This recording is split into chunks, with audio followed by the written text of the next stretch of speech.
Hello, everybody. Welcome to another Culture and Coffee podcast with me, Colin D. Ellis. And today's podcast was going to all be about, I was going to call it How England Win World Cups, just because it might be the only one I ever get to do in my lifetime. But unfortunately, England lost. Or fortunately, if you're Spanish listening to this, it's fortunate. If you don't like England, it's fortunate. Kids got grief last week in school here in Australia for supporting England because, well, they've got English parents. But it's not going to be about that anyway. Congratulations to the England women's team. And it's great. It's been great to be in Australia where there's been a real passion for football. I was in New Zealand last week and I was working with a construction team for a couple of days there and people were talking about football. Which was great, not rugby. They were talking about football, so it was great. Anyway, I'm not going to talk about football. Definitely not going to talk about football. So, yes, today's Culture and Coffee podcast. Let's get cracking here. Coffee, which I've got in the bag here. That's a bag of coffee, just in case you were wondering. It's from Ona Coffee, one of my favourite little places. Ona does a great little spot in Canberra. Where I love going, and they do Ona Coffee, great Ona Coffee there. We were in Fitzroy in Melbourne yesterday. It's a very cool little area. It's beautiful. It was like 20 degrees and beautifully warm. It's probably not a good thing that it was so warm in winter, but there you go. And we went to this great little spot, and I picked up some beans. And so it's a single origin as ever, and it's a Hachazon from Honduras, and it's got notes of chocolate, citrus, and wine. So let's just have a little taste here. And very nice that is too. Honduras, another place I haven't been. I'd really like to go to Central America, actually. A lot of the coffees, because of the climate, a lot of really great coffees are from Central America. So if you don't know where Central America is, it's kind of the long, thin bit that isn't Cuba, which is an island. It's a long, thin bit that connects North America to South America. So you've got Mexico at the very base of North America. I think Mexico is still considered to be North America. I think I should have checked that. And then you've got, Colombia? I want to say it's Colombia, which is kind of the top of South America. And then you've got the bit in the middle, which is...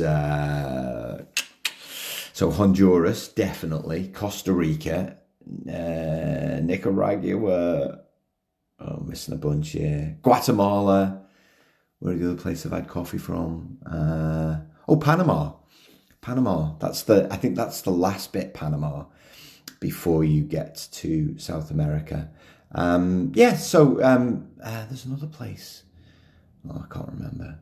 Belize? Is that an island? Anyway, this is not about the geography of Central America, but I know that Honduras is kind of, from memory anyway, it's nearer to South America. I think it's next to Guatemala or Nicaragua, one or both. Its capital, I can't remember how you pronounce it. It's like Tegucigalpa or something like that. I'm very sorry if you're from Honduras and I just butchered the name of the capital. Anyway, just a little bit about the geography of Central America there. And of course, it's great coffee because of the climate, because of the volcanic soil and the altitude and all of those other great things that breeds coffee. So today's podcast, I'm talking about diversity and inclusion programs. I thought I'd cover this. Because in final throes of the book, the manuscript will be next time, the next podcast I record, the manuscript of Detox Your Culture will be done and it will be on its way over to Bloomsbury in the UK. So yes, but I spent this week, so when I do my travels, gives me like great time to do research and writing and all these things. I was reading about diversity and inclusion programs. A big part of the book will center around the behavior of individuals. And of course, many toxic cultures are the result of an individual behaving in a particular way. You might have one in your organization. Generally, organizations know who these people are.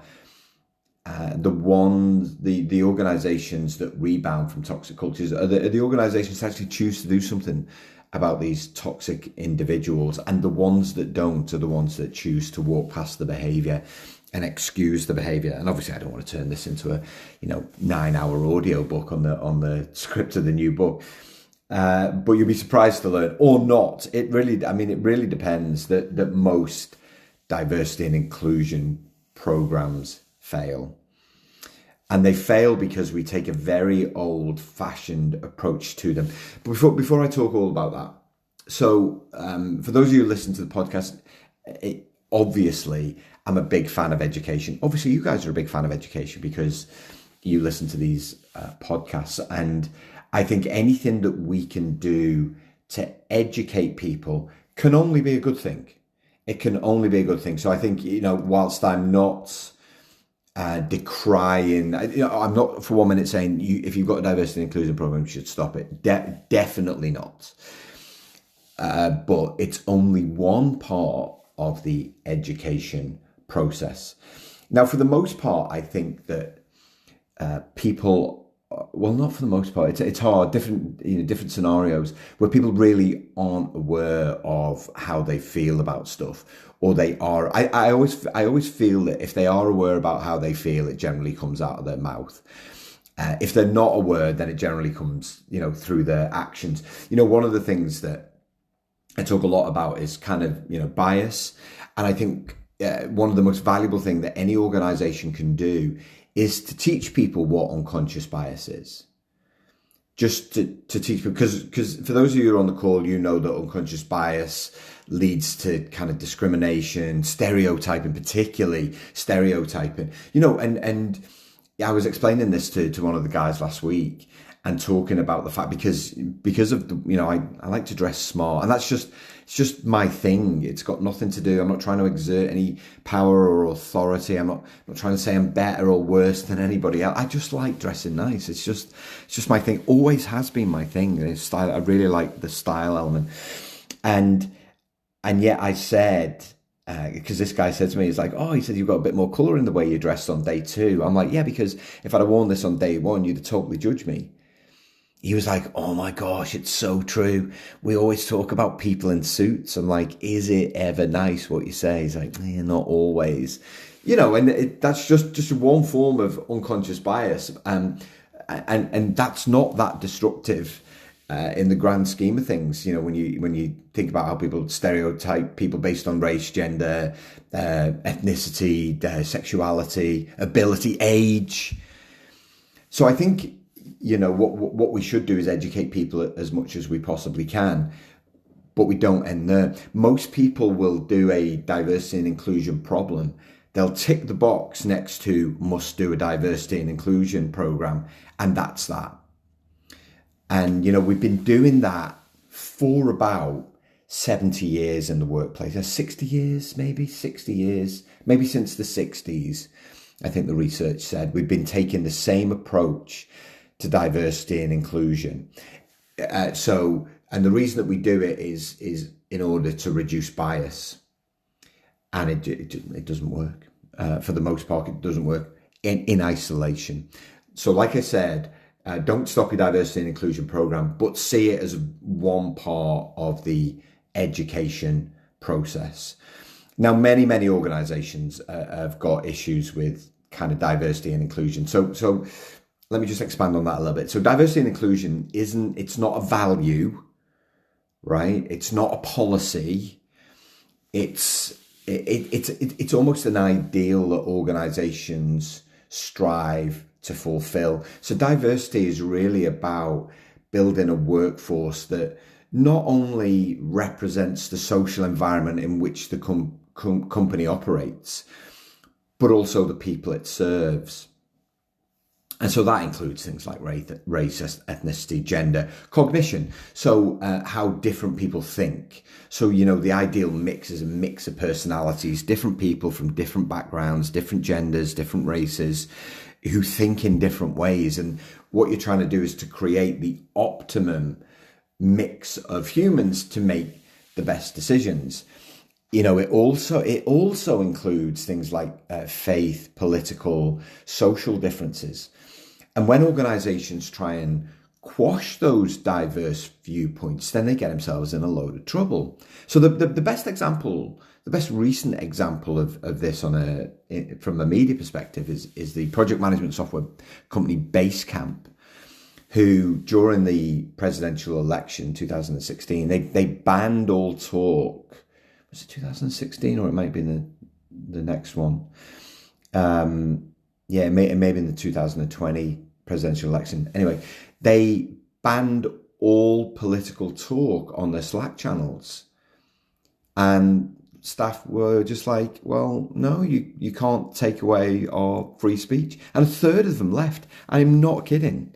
I think I've mentioned this on the podcast before, but that was a great example where, they're trying to build a diverse workforce, but actually you're not allowed to talk about it. So it's like, well, you're not really trying to build a diverse workforce where different viewpoints are considered, and politics and religion and people will say, well, they've got no place in the workforce. Okay, cool. Well, as long as you make that part of your induction process, that's what we do, and say that. And as long as you say, listen, we're all about diversity and inclusion, except for politics and religion, which we don't want to know about. Like joking aside, like, do you want people to share this? What do you want? And already all of a sudden you can see, it's a bit more nuanced then, isn't it? It's a bit more nuanced than just sending everyone on a training program. Yeah, it is. So that's diversity. So it's the workforce that, kind of contributes to the social environment. It really interesting. So I did work with an organization in Japan who, let me see if I can get this right. I think it's 98.5 indigenous Japanese. And they were doing a diversity and inclusion program. And I said, well, the right thing to do, because literally this was pre-COVID, and literally you couldn't get a visa to work in Japan. So the mix of people within the social environment wasn't going to change because of government policy. And so the company that I was working with said, well, but what can we do? The inclusion bit, which I'll talk about in a minute, is something that they could do. And I said, from a diversity perspective, because they were part of a global organization, I was like, but what you can do is help them to understand different cultures, right? So make that part of the education process so that they can better understand, particularly diversity of thought. Because I still think for global organizations, and this particular organization was doing it in the right way. Of course they were. That's why they asked me to help them. They were doing it in the right way because what they recognized is that you can't impose a headquarters culture on every single country. That's just not the way culture works.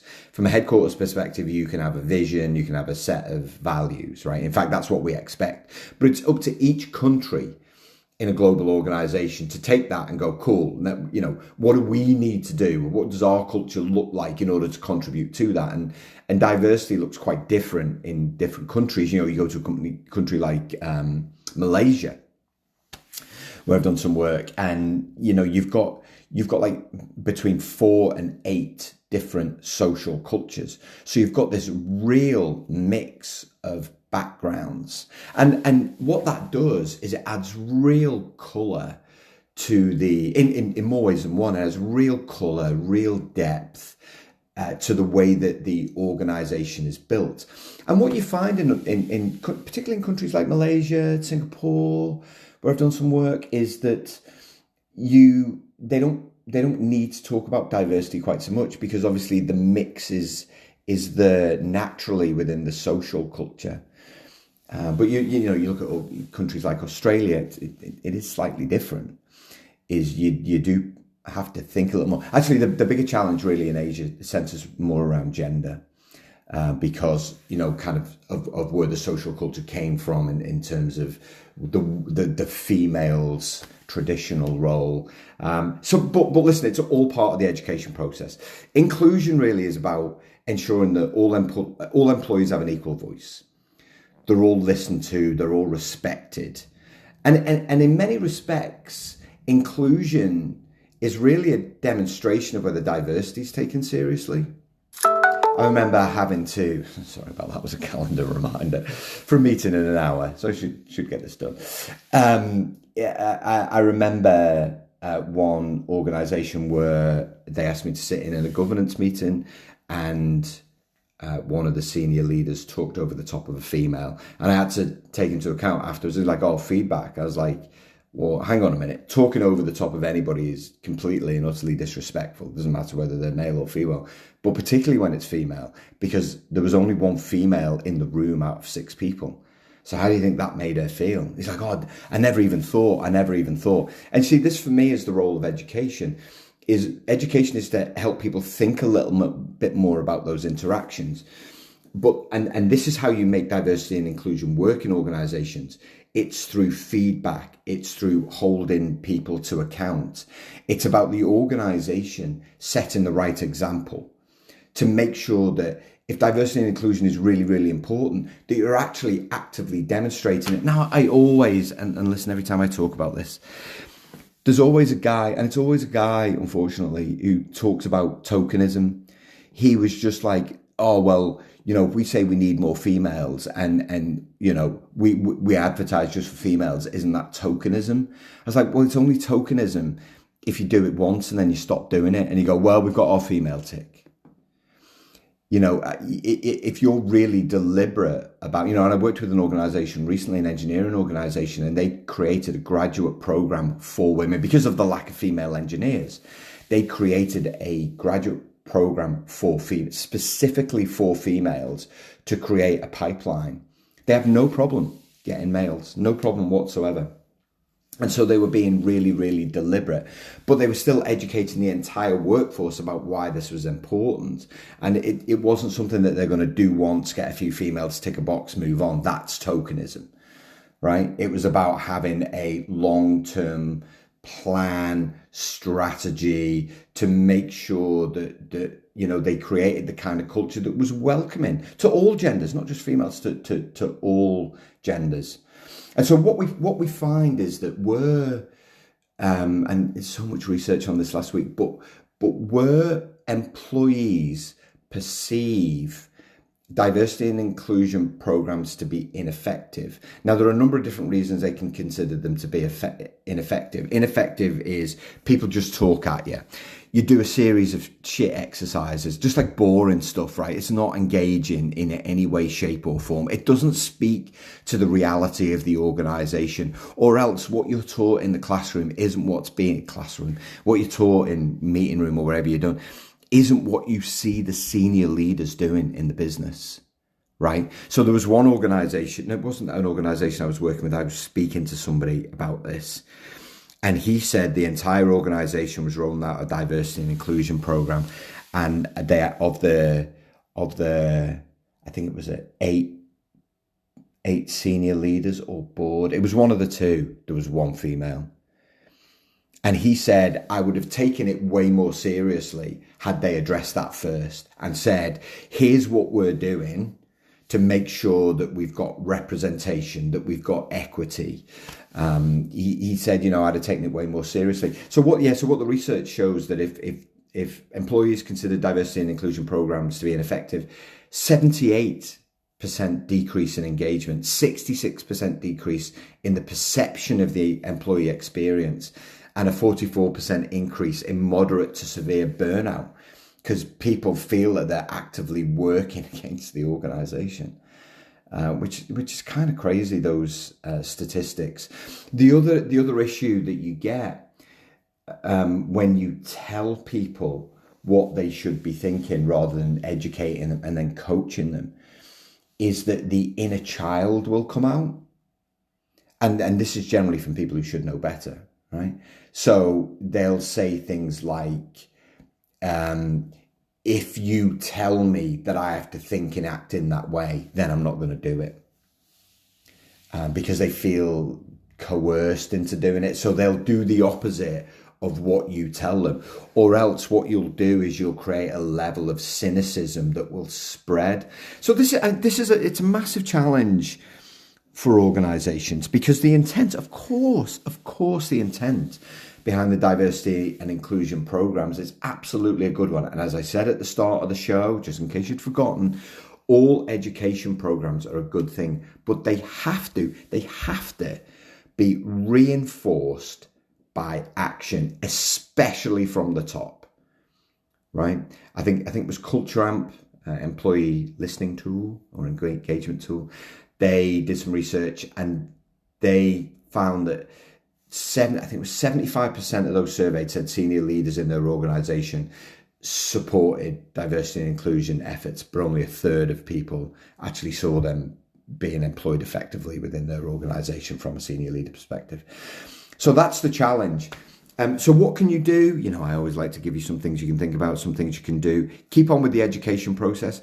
Make sure it's done in a way that's engaging. Don't bore people for 30 minutes. Get people talking about how they feel. Create safe places.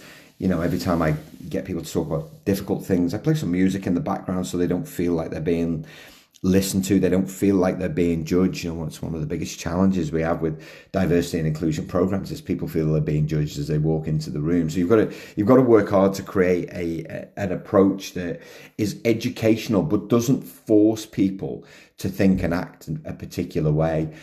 Crucially, though, what you need is for particularly middle managers. Senior managers always need to be the role models for culture. Regular listeners to this podcast, you'll know I continually talk about this. They've got to role model what they expect of everybody else. So, for example, if you want a high-performance, vibrant culture, senior leaders have got to show the way. They've got to make sure that priorities are clear and understood. They've got to make sure that they're upholding cultural values. They've got to make sure they're leaders in every sense of the word. They've got to review every quarter really where they are as a business and what they need to do differently, and also then match it with culturally are we doing the right things. But it's really middle managers who activate diversity and inclusion in the workplace through how they set expectations, the language that they use, how they treat other people, how they hire people. Now, of course, if you work in people and culture, if you work in HR, it's your job to support these efforts. But it's also your job to make sure that these middle managers are coached, because it's diversity and inclusion isn't a set and forget program. It's not a tick box exercise. We've done the program. They've been educated. We're good. It's a never ending cycle, really. And this for me is where people and culture departments can add so much value in making sure that people are not only educated on culture. You know, I was speaking to an organization, I think it was last week, it was beginning of last week, and I'm going to be doing one of my 2-day programs with them in a couple of weeks. And I said, it's my job to educate your managers so that you can coach them moving forward. You know, that's what I want you to be able to do this stuff yourself moving forward. If you're having to call me back every 3 months, it's not really worked, right? Unless there's a new intake of people. I was like, you want to be able to do this stuff yourself. And I think the value that people and culture and HR can really add to an organization is in coaching middle managers to ensure that you know, kind of the principles that we have around diversity and the practices we have around inclusion are upheld on a daily basis. That's your Culture and Coffee podcast for today. Did I say the date? I think I did. It's the 21st of August, Monday the 21st of August. I hope you have a fantastic day wherever you are and whenever you're listening to the podcast. Ta-ra for now.